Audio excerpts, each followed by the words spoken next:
So Dr. Dobson, I wanted to ask you, I know not only your fashion sense has changed since the 70s, but how has the structure of family and just the culture, how has it changed? Has it been for better or for worse? You're an expert, and I'd love to get your take on it. It has become much more difficult. It's very hard to raise children today because the culture is at war with families, and especially those who come from a Christian perspective. It contradicts what they're trying to teach at home. So when I began back in the 70s, it was not easy then. It's never been easy, but I'm telling you, it's worse today. And it's why parents desperately need this kind of traditional biblical understanding of how to get kids through the minefields that are out there and to introduce them to the things that matter most. And it's been a labor of love, and one I can say that the job is not over yet, so we're still at it. And I definitely see how your ministry serves as a ruler for parents, to kind of measure where they are and where their children are. Ryan, I'd like to ask you, watching your dad's series, and seeing, you said it was you and your wife were just kind of in shock or in awe, because obviously there were things that were speaking to you currently, and now you're a part of it now, and now with you being a part of the series, do you think that you were able to bring that new kind of the things that were probably different culturally from then to now? Do you serve that purpose in the series? I do. Kind of help bring up to speed. Yeah, because parents want to be successful. They want their kids to be healthy and successful. Everybody wants the same thing for their children. It's just hard to do it. I mean, listen, we're in New York City. Just a couple days ago, I'm walking down the street. I was leaving the American Girl doll company. I had no idea they were about $150, so I was not leaving with one for my 2-year-old. Yeah, she's just 2. She'd pull the head off right now, so maybe someday later. There was a mom with a teenage girl and maybe a 5 or 6-year-old. That 5 or 6-year-old was out of control, and I mean, she shrieked at her mom for a full city block. The mom turned to the older daughter and said something about the younger one, and the younger one came running back and was hitting her mom on the arm. Oh my gosh. I mean, everybody around was just looking at her. That mom had no idea what to do. And I know that she felt helpless.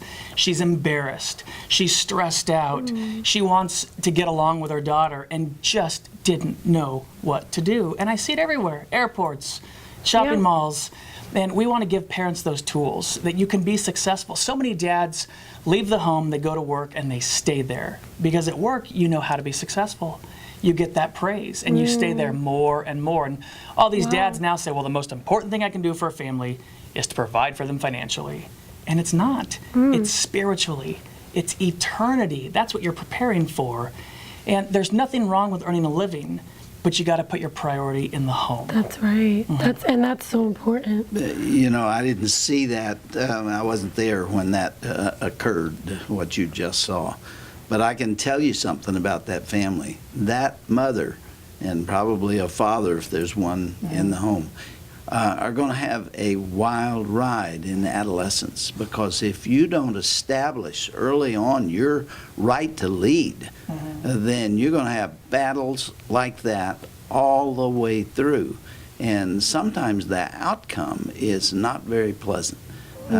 Kids get in, they've got all kinds of opportunities for drug abuse and pornography and who knows all the things that are out there. You have to be in charge. Parents have to lead. Now, that doesn't mean you have to be mean. It doesn't mean that you slap them across the mouth and that you be that kind of a hard-nosed, strong-fisted mom or dad who's ready to punish at the drop of the hat. But you do need to be in charge. And when you're challenged, you need to win. And I'd like to have talked to that mother. Yeah. And I'd like to ask a question kind of in that same vein, because I feel like parents also sometimes feel like they're at a loss because or just your thoughts, and both of you can chime in on this. We have networks this day and age that are family friendly or totally considered children, networks for children that have subliminal messages and adult content in it. And I'm talking about the biggest ones today. How does a mother or a father or a parent, how do they win that cultural war against turn their it off. child? First of all, you have to take charge of the influences that your child is exposed to, especially if they're very young. And you're in charge. You're the boss. Act like it. Turn that TV off and say, we're not going to watch that kind of thing. Or certainly do not put an internet, a computer in the child's bedroom where you don't even know what's going on there. You have to pay attention. And in order to do that, you cannot afford to give every ounce of energy to earning a living and being involved socially and all the other things. Your children have to figure into it somewhere. And if you don't, the culture will take them to hell. I've seen it 1,000 times. That's right. I tell parents, turn it off. You can, it's okay. They go, all their friends watch it. I don't care. I care about my family. And I see this, and I think it's happening. I'm telling you, I see it on Disney channels all the time, where on TV, the kids talk disrespectfully to their parents. Oh, yeah.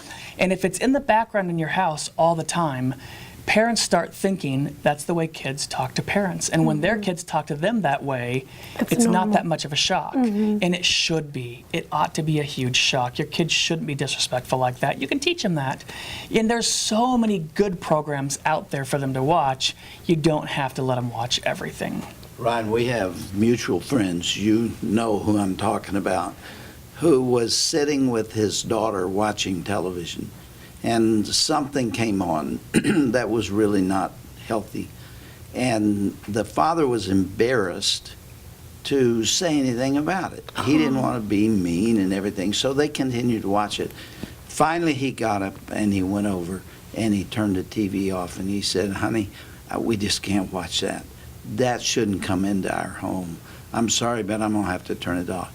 And his daughter, who was about 10, said, I wondered when you were going to do that, Dad. Wow. Now, she knew, and the kids know, and when you skirt the issues and you're afraid to take a stand, it will be noted, I guarantee you. And I just hearing you, I appreciated when my father took that stand. And I came up in a generation where anything goes, and now it's even worse, so I guess there were some restrictions back then, but now anything pretty much goes. And I always appreciated, and maybe, in my own rebellious way, I was annoyed, but I was happy that I had someone protecting me. And I think that same, cared for you, and your mom cared for and I believe that same desire is in every child that, looks up to their parents. Ryan, share the story of the young girl that you went over to pick up. I was house sitting for some friends. Their kids were home, so I was babysitting them, and they had a junior high son who had a little girlfriend, and I said, is it okay if they hang out? And they said, sure, as long as you're there. And after football practice, I picked him up in my truck, and we drove to her house. Her dad was outside watering the lawn with the hose, and full dad attire, plaid shorts, black socks, sandals. And I thought it was kind of funny, and we're sitting there chuckling, and she comes out in, it was so inappropriate. This kid turns to me, he's 12 or 13, and his eyes got kind of big, and he goes, do you think she could wear any less? Oh, wow. And I said, if she did, we'd both get arrested. Oh my gosh. And then I thought, my goodness, she's going to walk past her dad and he is going to flip out. We're going to witness, a volcano erupt. And she goes skipping past her dad and she says, bye, Daddy. And he didn't even look up. He said, see ya. He doesn't know who I am, never met me before. Some strange man in a truck picking up a junior high girl dressed like that. Then I've got this kid in my car. What if I get pulled over? Yes. I don't know what to do. And the kid that I'm watching is keeping his eyes out the window, and he doesn't know what to do, and we're both really awkward. We get back to his house. She goes into the bathroom and comes back out in jeans and a long-sleeve T-shirt. And I thought, wow. what? this is weird. And I was leading a youth group at the time, and I was talking to some of my senior girls that week, and I said, hey, I got to ask you something. And I explained the situation. The whole time they're going, okay, yeah, as if they know exactly what I'm talking about. I get done, and they said, what? I said, what do you mean, what? What was the big change? And they said, oh, that wasn't for you. She was just seeing if her dad loved her or not. Oh, my God. And I'll never, ever forget that. I'll just never forget it. She was begging him to ground her, to get mad, to say, I care about you enough to not let you dress that way. I'm not going to let you get in some strange man's car. Yeah. And he failed. Oh, my Yeah. He didn't care enough. That's right. And that came through. God. That's sad.